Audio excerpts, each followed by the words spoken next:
All right, everybody. Welcome to the Creative Finance Collective. I'm Andy Fowler. We have with us today Alan Seshker from Texas and Drew Jenkins in Georgia, and Sean coming to us from Wisconsin. We're here to discuss all things creative finance and to take creative finance questions. So if you have a question, it's important to post it into the chat. We'll be here as long as we receive questions. And so it's important for you to participate. A couple just points to consider. We've got at the top of the screen a barcode. So if you're watching from any other location other than YouTube, so if you're on Facebook or X, YouTube is really the best platform to interact with the collective. So if you scan that barcode, that'll take you right to the NREM podcast YouTube channel. Subscribe and participate there. With that, we'll get into talking about all things creative finance. Alan, I haven't seen you in a couple weeks. What's the latest in Texas? You staying busy with creative finance? Yeah, everything's same in terms of the creative stuff, and now with an uptick in the consumer retail stuff going on. So it's busy. We hear some doom and gloom stories out there on the market and the interest rate affecting volume and this, that, and the other, but we're still pretty darn busy, at least in Austin. I can really only speak educated about Austin. So everything's good. Everything's fine. How's the interest rates is that impacting like conventional sales in Austin, the interest rates, or is that a creative finance thing? Affecting the retail stuff. So I called a mortgage guy today, asked him what my interest rate's going to be on an investment purchase, kitty condo purchase. He said 8.5, and I said, "Ouch." Yeah, that's a lot. All right, so let's get into it. We have a question, and Alan, you weren't privy to this, but Drew was on our show earlier today. We had a whole show about the Corporate Transparency Act and its constitutionality or lack thereof. We have a question about that at the beginning here. It says, given the passage of the CTA, should I avoid using LLCs or corporations in subto investing? So I presume what they're asking here is, now that I've got all these new disclosure requirements imposed on me as a result of the Corporate Transparency Act, I just get rid of LLCs and corporations and transact and without them. What am I losing? My thought is, boy, you're getting rid of a lot of protections when you do business without an LLC or a corporation. You lose that corporate veil. I'm not sure the cost of having extra disclosure requirements is, or the benefit of keeping a little extra privacy is worth the exposure of limited liability. But you guys have any thoughts or to that question? Well, as much as I am about to kick myself, considering I got on my horse, my what is it, horse last week about it. I mean, trusts don't have to be, don't have to do. That's what I'm saying. It's just so silly how the law is written. I mean, if you want to provide some level of personal protection, I don't. It depends on your state law, but generally the trustee and the beneficiaries aren't personally liable for things that a trust does. Although I agree, don't throw the baby out with the bathwater just because you have to, tell the government, give the federal government a copy of your state ID, right? As well as, all that tracking, as onerous as that may be. There's still a lot of protections to be had from using entities in order to conduct business, because you're conducting business. So you should probably be doing it in the form of an entity, unless there's a good reason not to. Is the information that you have to disclose going to be made public? Not right. I mean, define public. So they are absolutely making it disclosable to financial institutions. So the whole purpose is financial institutions will basically be able to double check when you go to open a bank account they're going to should be able to cross-reference it with this database. So obviously we know once financial institutions get their hands on it, there's a whole slew of, ancillary businesses that also are going to get their hands on it. But no, like me and you, we won't be able to access it. Now, your lending arm, if you meet the requirements, you could probably get your hands on it somehow, right? So, I mean, Well, even as to financial institutions, they're limited. I think the consumer has to, or the LLC or the beneficial owners have to consent to the disclosure to the financial institution, I believe. Although they may very well require it as part of their account opening procedures.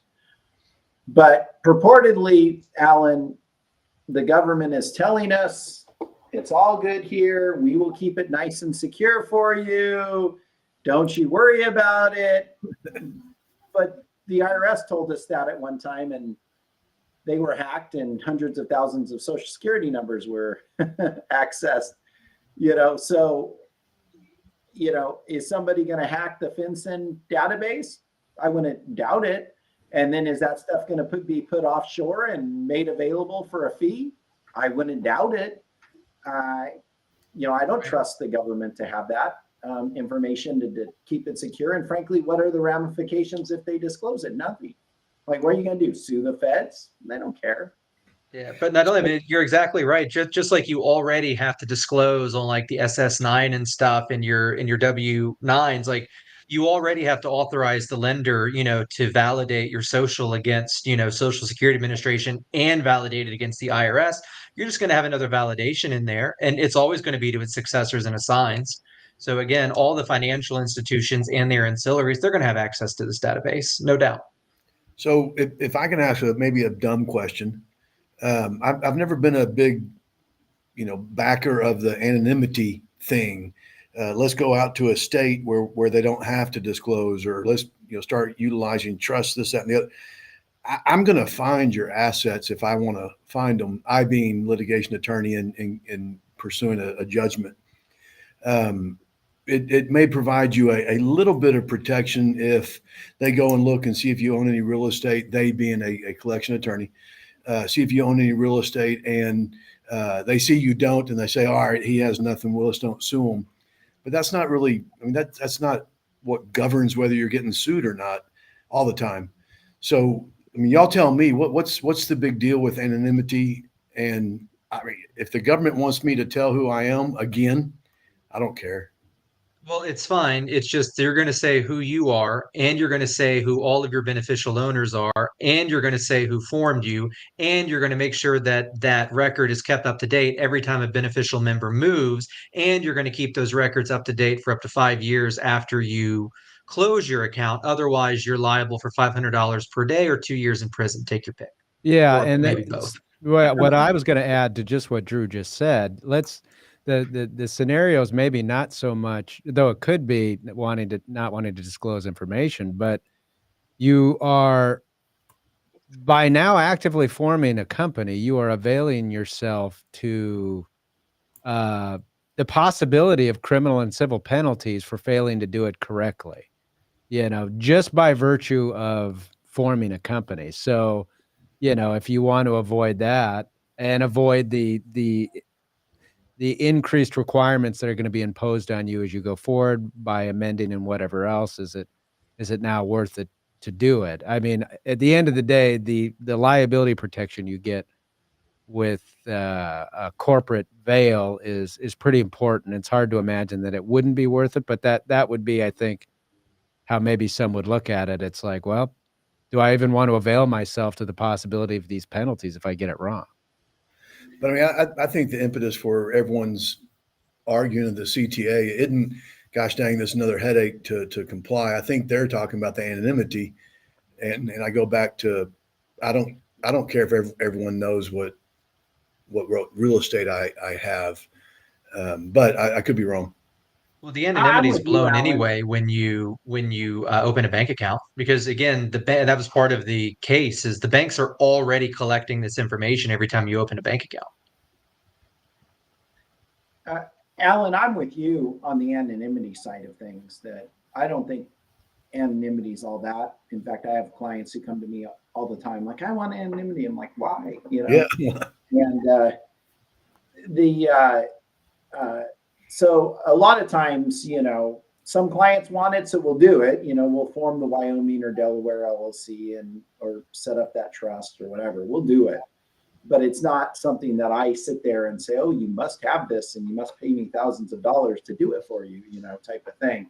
I'm with you. But I do think, to Andy's point, the regulatory overreach and headache, and even Drew made that point of having to keep this thing current even, after you shut it down.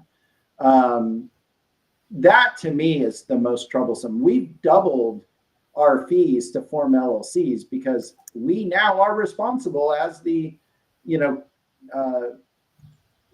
have a word for it, but the party who basically assists with the formation. We have a responsibility to now give them our information as attorneys or whoever's forming it, and plug that in and make sure it gets done. Otherwise, we can be fined as attorneys if we assist with the formation and we don't make sure that our clients do it. So we've doubled the price. If you're off, if you change your domestic address, if one of your members change their address, the whole thing. Drew even said he doesn't even want to mess with it, so he doesn't even form LLCs anymore because it's such a headache. For me, I think that is what frustrates me as an attorney on behalf of my clients, is the idea that, you go and you form an LLC just to hold real estate, and all of a sudden, you're a money launderer and you have to give them all of this information. And if you don't, there's these serious penalties. It just seems, and on top of it, they let the big guys off the hook. So, if you're publicly traded, if you have over 5 million a year in revenue, you don't have to report. So it's like the small businesses are the ones that are now doubling the cost of formation. They're the ones that have to make sure to keep all this up to date, pay extra to their CPAs to make sure that, when they file their tax returns, that everything's up to date. It's just costing the small, business owner more to operate. I mean, that's the bottom line. And frankly, in my view, I think needlessly, honestly, especially like in Arizona, we talked about this on the show. Arizona, I can go on today and find everything about pretty much every LLC in Arizona, and it's required that they provide that information by Arizona law. But you know what? The feds don't want to have to spend their time sourcing that data. They want us to do it for them and plug the information in so that they have it in their nice, neat database that they can go and sort through and whatever. They don't want to have to go to the Arizona Corporation Commission's website and do manual, labor to track down information or whatever. They just want to be able to do their own little optimized search in their own database that they're creating on the backs of small business owners, in my view. So if you're laundering more than 5 million a year, you don't have to report? Correct. Good. That's good. Oh, that's funny. But I do want to point out one thing, because I took a CLE on this back in December, and they've updated guidance. So not only Sean and Andy are y'all potentially reporting persons, but the paralegal that actually does the physical filing at your direction is also a reporting person, which means, Alan, get ready for this, which means this. If that paralegal leaves and moves somewhere else, it's still going to be Sean and Andy's responsibility as reporting persons to keep track of where that paralegal lives, to keep the system updated. So is someone fighting this? Has there been suit filed yet? Yes. That's what we were talking about today. That's what we talked about on the show this morning is the federal district court in, I believe, northern Alabama. Alabama. Alabama. They, a judge determined it to be unconstitutional, that Congress didn't have the power to do it. And one of the biggest driving forces was the idea that what triggers the CTA compliance is the actual formation itself, the filing of organization documents with a state agency to form under state law. And the court's like, wait a minute. So if I go and I form an LLC and I don't get an EIN, I don't do any commerce, I don't do anything, I just form an LLC, all of a sudden feds, you say I have to do all this compliance. And if you don't, you can go to jail or prison for 2 years. Yeah. And the court's like, no. That, that doesn't affect interstate commerce. That's, not anything to protect, foreign interests, and, doesn't fall within your taxing authority. I mean, if somebody's forming an LLC under state law and does nothing with it, doesn't, do business, doesn't, engage in commerce, whatever, all of a sudden now they still have to file, and the court's like, yeah, I don't see that. Huh. Well, hopefully it gets fixed up before December 31. Yeah, well, we'll see. We're tracking it. For those of you who are just joining us, we're talking about the Corporate Transparency Act and its implications. Also, if you're just joining us, this is the Creative Finance Collective. We're taking questions and discussing creative finance topics. So if you have questions, make sure to post them in the chat. We'll get to them. We'll be here as long as we receive questions, or for an hour, whichever is earlier. So we will, we have another question here. Sean, I'm thinking of you with this one, but it says, why should a lease and the option to purchase be separate agreements? Why can't, I've even seen this, Sean. I've seen this. You've probably seen it, where it's all just one agreement, lease with the option to purchase, all part of one fancy, tidy agreement. Why is that not good? Yeah, so the reason why you want it to be separate, so there's two things to consider here. So the first thing to consider, and even more important than having separate agreements, is no portion of the rent should go towards paying the purchase price under the option, because you're basically transmuting what should be a lease and an option to purchase with an agreement for sale. So, we can put on documents whatever title we want, but a court ultimately is supposed to look at the substance of the document and the nature of it. And if they see that a portion of the payments of the rental payments are going towards the purchase of the property, well, what is that? Well, that's an agreement for sale. That's an executory contract, which now causes, at least here in Arizona, certain laws to kick in as far as the ability to forfeit an interest in the property. That creates redemption rights and other things like that you did not intend to create. And so that's number one, is you don't want to basically transmute a lease and an option into an executory contract that then has certain rules and regulations according to state law as far as forfeiture and redemption. Number two is you want to keep them separate. And the reason why you want to keep them separate is you want to be able to go into eviction court, which in Arizona and other states generally tends to be a different court than, say, your standard superior court. And you go in, generally it's a justice court, and you can say, look, judge, I have this lease. They didn't pay rent. I need to evict them. And the judge looks at it, sees it's a lease, and boom, they evict them. But if it has, as part of the document, an option, then the judge generally, even though I would argue they don't have to by law and legally they can go forward, but they will then throw up their hands normally and say, oh, no, this person has an interest in the property. I can't decide this issue. This is a quiet title action for the superior court, which is, of course, going to take much longer and be more expensive. You need to go up to superior court and deal with it. So you want it to be a separate document that you can submit into evidence, present to a justice of the peace, and say, look, they evicted. Now, if a tenant or their attorneys are savvy enough, they might show up with the option, wave it around, and say, oh, they have an option and blah, blah, blah, blah, blah. And the whole thing, a landlord's attorney would argue, well, that's a whole separate agreement. If they still claim an interest in the property under the option, we can go quiet the title, at some other time. But we're dealing simply with the right of possession today, which is governed by the lease, and hopefully convince the judge. But I've also seen where judges are like, oh, no, they have an option. No. Interest in the property, I'm not going to handle it. So basically, you're trying to make it so that you can evict the tenant based upon the lease and the lease only, and you're not basically commingling the two documents and the two agreements so that a judge is less inclined to allow the eviction action to go forward, and that they don't force you into superior court. So follow-up question. Yeah.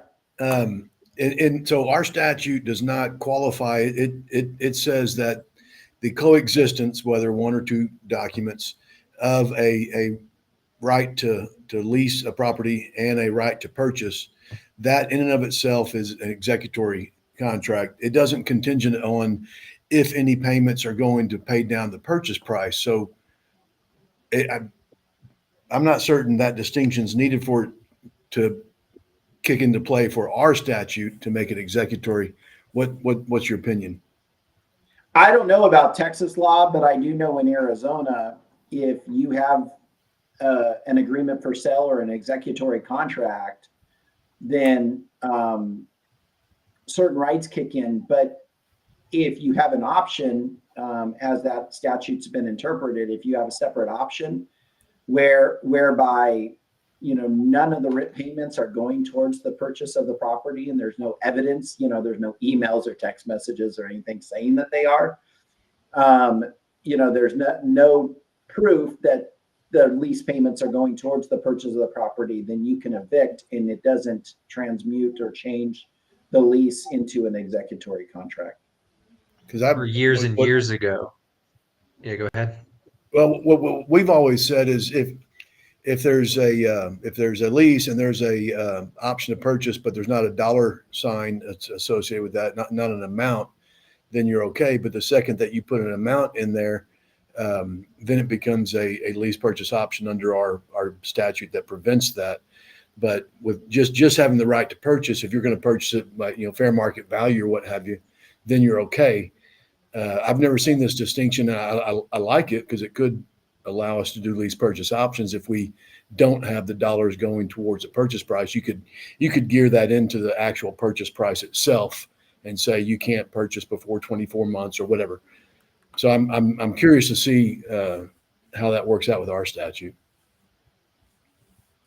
I know years ago I was looking, because I had a client that was trying to do the whole rent to own stuff, which I tend to despise. And there was a danger in some of the case law from other states where they're like, as to Sean's point, it doesn't matter what you call the document, as what the document is. And so, several court cases had found that, look, this is just a mortgage by another name, right? You think you're being very clever, but with every payment of rent, you're also paying down the option, the purchase price under the option. So you're fundamentally making mortgage payments is what you're doing, right? You decrease the principal balance. So, obviously you didn't buy it. This is the whole point. This is a foreclosure. Any equity needs to go back to, any equity after the foreclosure needs to go to the quote unquote borrower tenant. And it's just better to keep things clean and separate if you're able, right? So rent is for rent, and option is for option, and it should be paid separately. And I agree, it should be in a separate document. Otherwise, you run the risk of the two, even in like non-executory states or whatever, you run the risk of them getting conflated together and it becoming a mortgage by another name. Right. There you go. I want to jump back briefly to our discussion about the Corporate Transparency Act. We got a follow-up question from a Facebook listener.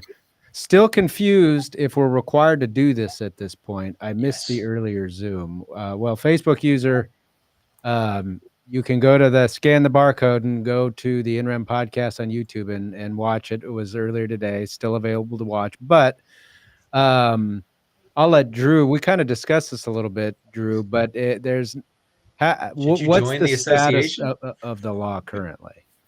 So the law currently is enforceable against everyone except for the plaintiffs. And the plaintiffs are that, National Small Business Union, with I think it was like 65,000 members. So if you were one of them at the time, I guess this case was decided, then you get a reprieve. If you are not one of them, then you do not get a reprieve. And so there, Sean and Andy's point is, well, can you join them?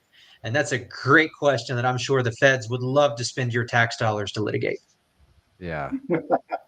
Well, let's put it this way. We are still operating for our clients as if we need to comply with the Corporate Transparency Act. I think that, the one this didn't, we're in Arizona, so we're a Ninth Circuit state. This took place in, is it the 11th Circuit, Drew? Is that where it It was? will be, yes. It'll be the 11th. So Northern District of Alabama heading to the 11th.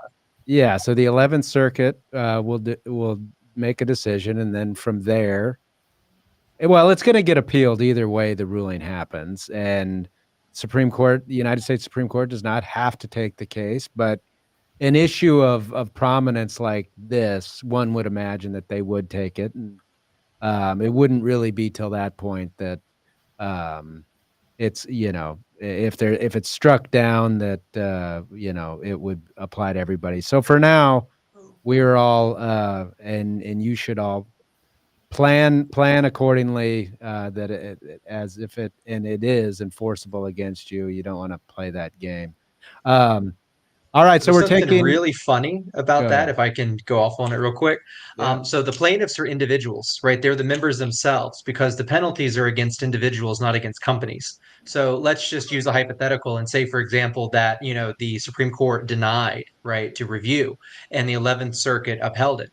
Then there are people, 65,000 members, who for the entirety of their lives are going to be exempt from this, statute that encompasses literally everyone else. So I don't think that that the Supreme Court would deny reviewing this. Otherwise, they've created a literal two-tier. Those 65,000 people can open as many companies as they like with no consequence, and the rest of us, have to suffer through it. Stuck So I holding think the they'll bag. definitely take it. That's funny.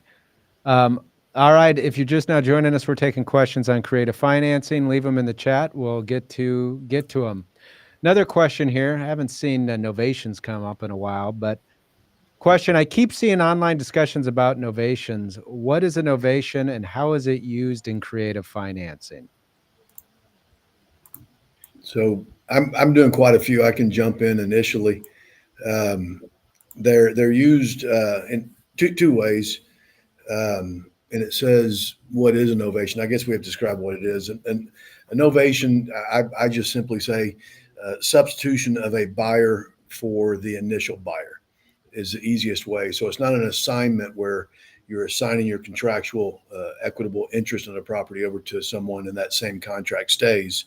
The first contract is terminated and gone, and then a new contract between end buyer and seller is created.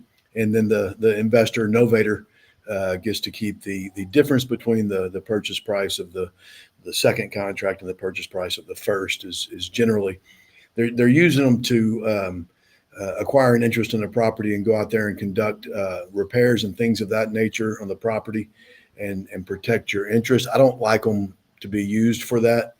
I prefer an investor to take a property subto to effect repairs and then sell the property. But the novation solves a couple of issues. It allows the novator to control the listing of the property. It goes out there and can get on MLS and find a conventional end buyer so they can get a higher paying buyer. End buyer lenders don't like assignment fees and sometimes kick them. Underwriters sometimes don't like assignment fees and so it'll get kicked. So that's the benefits and differences. Some folks are taken to them, some aren't. Lot more explanation and education of a seller and a buyer as to what's going on. They need to be fantastically transparent. Don't try to hide that margin that you're trying to get. Vet your seller, vet your buyer, educate both. But that's what I'm seeing out there and how they're being used. I don't know if y'all are y'all seeing them? Yeah, we see them. Question though, Alan, how, I guess for seller financing, that's where the seller owns it free and clear. That's one thing, but how is it being used in subject to? I mean, I don't know that I appreciate how a novation helps you any different than simply assigning a subject to purchase contract. No, I don't see them in the subto. On the ones where the novation documents are being utilized for essentially a fix and flip, I like subto versus novation. But I don't see them. They're not utilized for subto acquisitions. Yeah, I don't know that creative financing and those go together. I think they're separate investment strategies. I'd call It's it like, creative real estate. huh?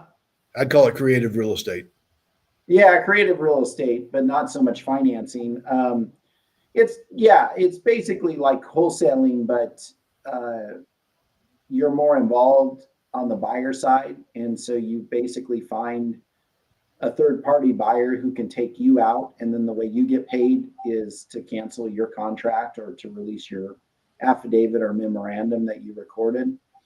The one thing I will caution though is, you know, be very careful to review and analyze the licensing laws in the states that you're doing novations.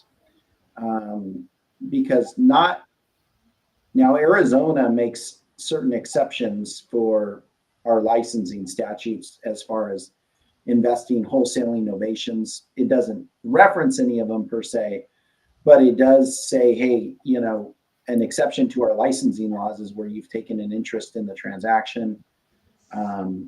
You know, you can act as an agent, in fact, you know, those types of exceptions. Here in Wisconsin, we don't have those same exceptions. And so, you know, you have to be very careful that if you take a power of attorney,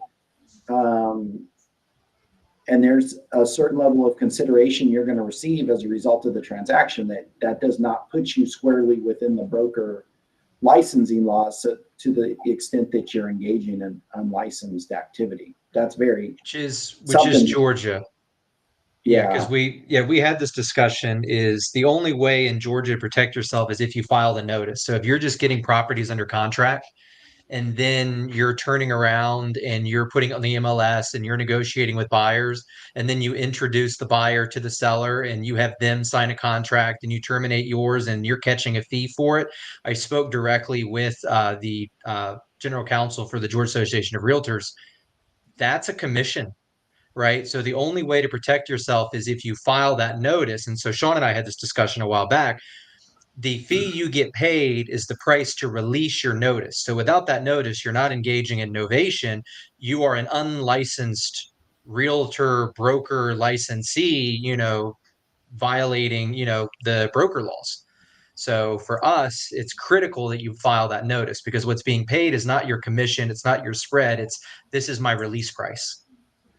So in Texas, Texas is funny. Um, the, um, the statute allows for an attorney in fact or a power of attorney to be utilized for someone to go ad hoc and help someone sell, buy a property.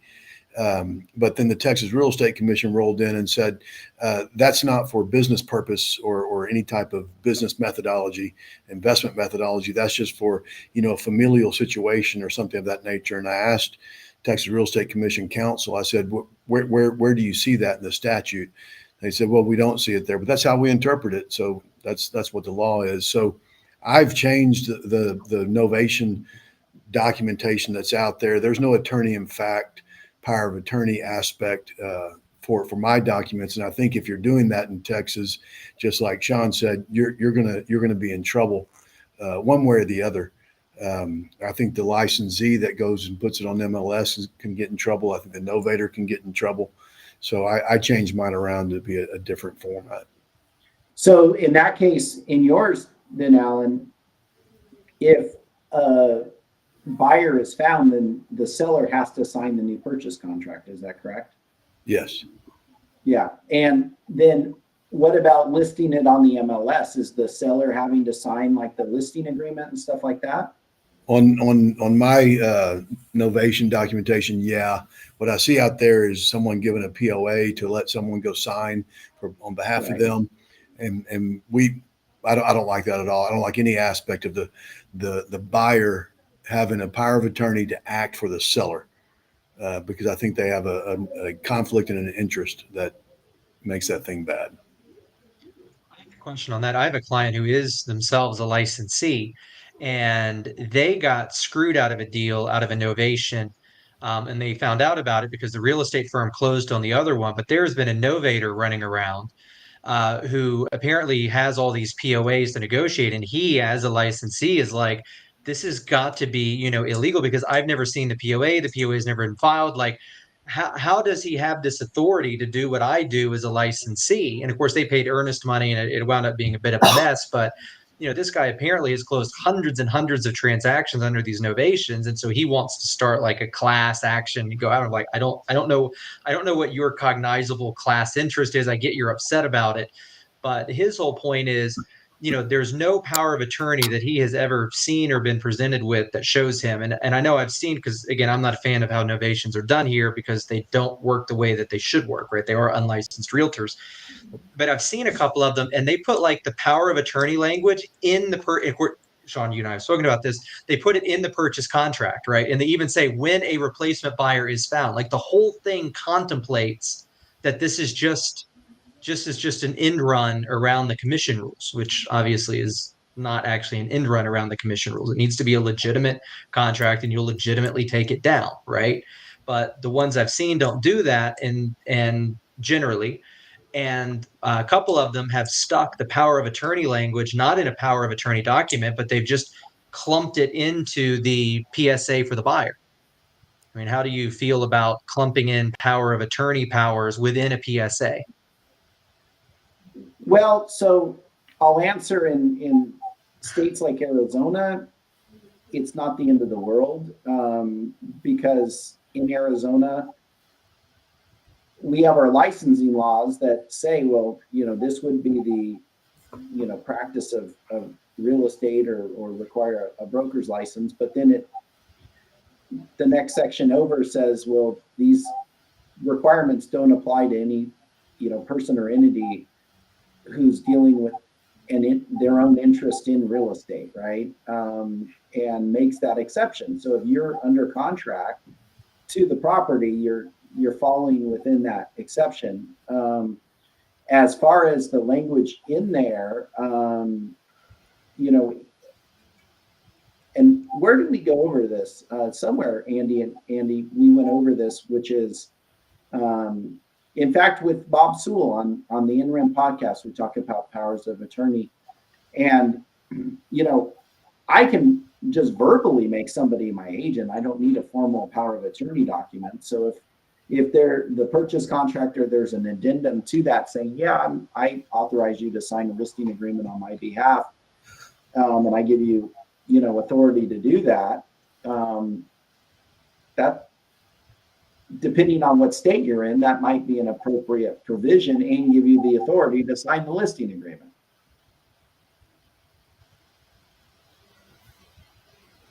All right. We've got more questions. So if you're just now joining us, we're taking creative finance questions. So go ahead and post them in the chat. We got a bankruptcy question, and you have no bankruptcy lawyers on the panel, so we'll work through it. But what's your take on using bankruptcy to stop a foreclosure just to buy time? How does unwinding that play out? The question, then they follow up. The question was regarding buying a pre-foreclosure. So they want to buy a property has a pending foreclosure, it sounds like. What's our take on filing bankruptcy for the sake of delaying the foreclosure? Well, it's definitely going to delay the foreclosure. But if that's your sole reason for filing bankruptcy, I think you got a lot of problems. What do you guys think? Not only that, but once you file bankruptcy, the bankruptcy trustee becomes becomes in charge of the property. And if they don't necessarily think your contract is valid or right, they can just push you off to the side and find their own buyer. So it could definitely delay the foreclosure. But again, you've now entered into a system that is pretty tightly regulated and may not have the outcome you're looking for at the end of it.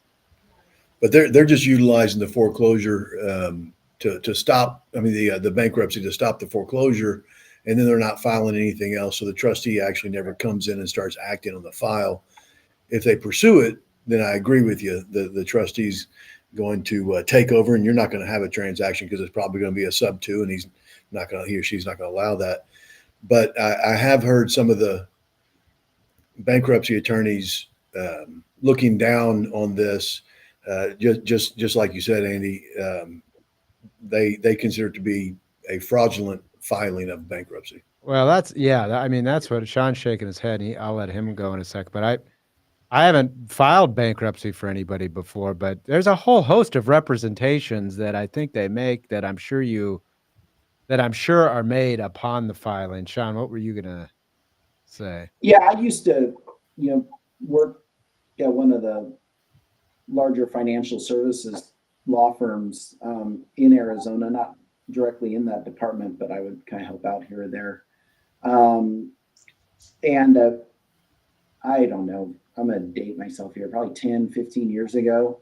They did a whole overhaul of the bankruptcy statutes. And it used to be before that, there was nothing wrong with filing for purposes of stopping a foreclosure sale, and no prohibition on it. And then they didn't like that practice. So part of the overhaul that they did to the bankruptcy laws basically said that it is considered fraud and criminal for someone to file bankruptcy without the intent to go through and obtain a discharge, i.e., to just try to stop a creditor or a sale of the property if there's no intent to actually follow through. So my recommendation is to never be involved in, assist, or recommend to a seller to file for bankruptcy to stop a sale. And should add, you definitely don't go down there and assist someone who's filing their own, help them fill out the paperwork, give them the paperwork, go file it for them.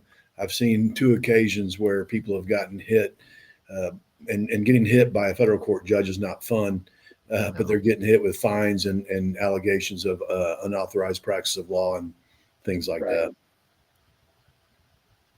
All right. Easy enough. Don't do it. Another question. What's the most common mistake you see subto buyers make? Okay, can I jump in? Yeah. So the old famous due on sale clause, which you never see and doesn't ever occur, and yada yada, is occurring, and the reason it's occurring, and from what I can tell, almost exclusively, is because we're doing the insurance incorrectly. You're not adding the seller as an additional interest. Mortgage company doesn't see their borrower on that declaration page, and so they send out their little letter that says, "Hey, looks like something's going on here." I've had before say a year ago, 5 instances on due on sale clause, but only 3 were related to this type of issue. 2 were related to something else. Now I've probably had somewhere between 5 and 10 in the past 8-month period or so. So it's not a huge number. It's a huge increase if you look at the numbers, but getting that insurance in place incorrectly is absolutely the #1 reason for them to fail. What about you, Sean? What mistakes are or the common mistakes you see? I would think disclosure's got to be a common mistake. Yeah, disclosure, and it's solvable, but I've seen them where they don't structure the purchase price numbers correctly, and then the reinstatement's more, the payoff is more, or I've even seen it where the payoff is less, and the purchase price is static, and so all of a sudden, let's say the payoff number was 20,000 less than what they thought the loan balance to be, and they made a static purchase price, and all of a sudden the cash at close of escrow goes up by 20 grand. Instead of saying the purchase price will be the combination of blah blah blah blah, they use a standard AAR form contract, which is the Arizona Association of Realtors, and they just put in 500,000 $300,000 or $400,000 subject to loan, $100,000 cash at close, and turns out that $400,000 loan is really $370,000, and now the cash at close should now be $130,000, and the seller's like, I want $30,000, and the buyer's like, I don't want to bring another $30,000, but it was static. There was no contingency in place, and so either the deal doesn't go through, or the buyer's showing up with an extra 30 grand. So you got to be very careful on structuring your purchase price so that it can be adjusted, based upon what the final numbers are that you receive from the lenders. My purchase price on subto is the assumption, the non-qualified assumption of the payoff amount of the existing mortgage at time of closing, plus $3,000 to seller, buyer to pay all Right. cost to close, something like that. And that works great. I mean, that then allows it to adjust, but instead they go and they put in the actual, estimated number. Well, then what do? Like, you need an addendum. You can't just all of a sudden adjust the purchase price so that the cash at close is less. It's funny. I've seen that exact same thing, that exact scenario. And the buyer will tell the escrow officer, "Hey, you got the HUD wrong. It's supposed to be this over here." And they're like, "Well, we've got this Bible that we're following over here, so I think we're right." So it can be a problem. I don't do near as much subto because in my experience, a lot of the people, they watch people online, they attend a class, they think they know all about it, and then you talk to them and you're like, you really don't actually understand the risk profile of what you're engaging in, right? And I've seen exactly the same thing before where they had a static price. Of course, these guys were sophisticated, so we pulled it off, but they made the mistake. It's the first time they'd ever done this. They had a static price on there and our payoff is different. It's like, no, they're supposed to get this amount. And I'm like, yes, but that's not what your documents say. Like, I get that's what you meant, but your documents have to say that. And so, just to Sean's point, they had to do an amendment to fix it. But I think the most common mistake is people will attend like one class or one seminar or watch one video and then reach out thinking that they're ready to jump into this and make $1 million+ a year. And it's like, you don't even know what you're getting what you're getting into. So I think that's the most common mistake I saw, which is why most people, I'm like, no, I don't do stuff too. Right. I don't have to go through the education on you. I've got enough going on already. All right. We got one more question. It's a follow-up, kind of just a slight variation on the last question, but what is the most common mistake subto sellers make? So not buyers, but subto sellers. Maybe we should say the question is, what's the most common mistake beyond failing to read the disclosures? Maybe that's the most common mistake. What do you guys think?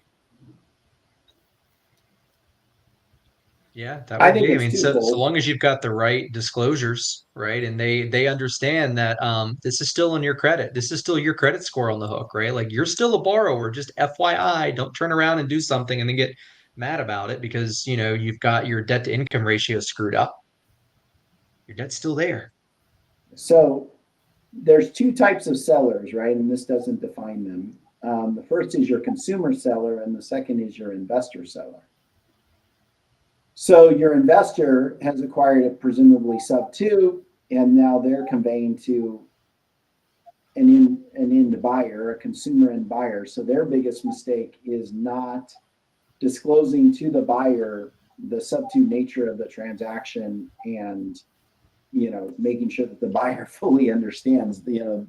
I've seen it where the buyers go in thinking they're getting a smoking deal, and then they see everything and they're like, wait a minute, this was never disclosed to me. Like, I'm taking over this loan and this and that, and they don't really understand or appreciate the due on sale and the whole thing. They just think they're getting a smoking deal with a low interest rate and whatever, not having to qualify and all of that. So for the consumer and buyer, it's a lack of disclosure. I've seen plenty of those fall through for lack of disclosure on the front end.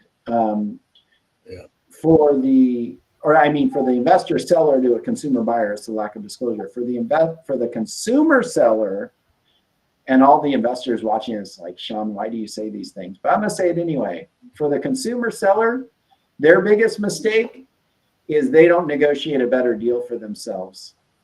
That's the mistake that they make. They have two assets, right? They have the value of the real estate, and then they have that low interest rate loan that has value in and of itself.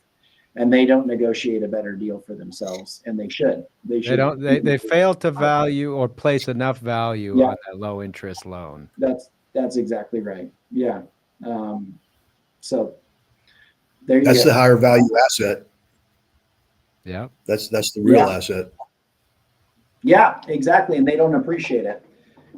So, for the consumer seller, that to me is their biggest mistake. And all the investors are like, don't say that.